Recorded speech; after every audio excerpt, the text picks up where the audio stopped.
जय श्री राम दोस्तों। तो आज हम लोग श्री रामचरितमानस अयोध्याकांड की चौपाई नंबर 253 पर हैं। भरत जी जो थे वो पूरी तरह से बेचैन हो रखे थे। उनके मन में बस ये चल रहा था कि माता ने तो ऐसा पाप कर दिया है, अब इसके बाद मैं रामचंद्र जी को मनाऊं तो मनाऊं कैसे, कैसे उनका राज्याभिषेक हो जाए और वो अयोध्या संभालें। मेरे मन में तो कोई नीति सूझ ही नहीं रही है। अरे चलो हाँ, वशिष्ठ जी को बोल देता हूँ। वशिष्ठ जी हमारे गुरु हैं और प्रभु गुरु की बात टाल दें ऐसा तो संभव ही नहीं है। परंतु क्या गुरु मेरे हट के लिए उनसे ये कहेंगे? नहीं, माता कौशल्या से जाकर कहता हूँ, शायद वो मेरी बात मान जाएंगी और वो प्रभु को मना लेंगी। पर क्या वो भी मेरे हट के लिए प्रभु को मनाएंगी?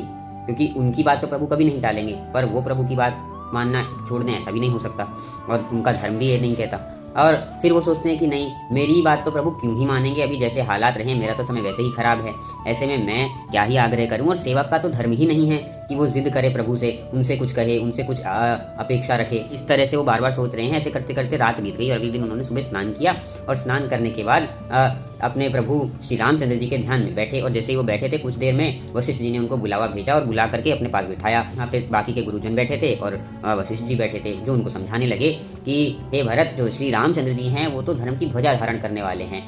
इस जगत में उनके अलावा तत्व को कोई जानता ही नहीं है, स्वयं भगवान महेश्वर भी नहीं जानते हैं। तो हम लोगों की तो बात ही क्या है, जो कुछ भी हो रहा है वो उन्हीं की मर्जी से रहा है, बस हम सब लोग उसके माध्यम बन रहे हैं। ऐसे में उनसे किसी भी तरह की जिद करना ये कभी भी सही नहीं होगा, उनको उनके धर्म का पालन करने से रोकने के बराबर होगा ये।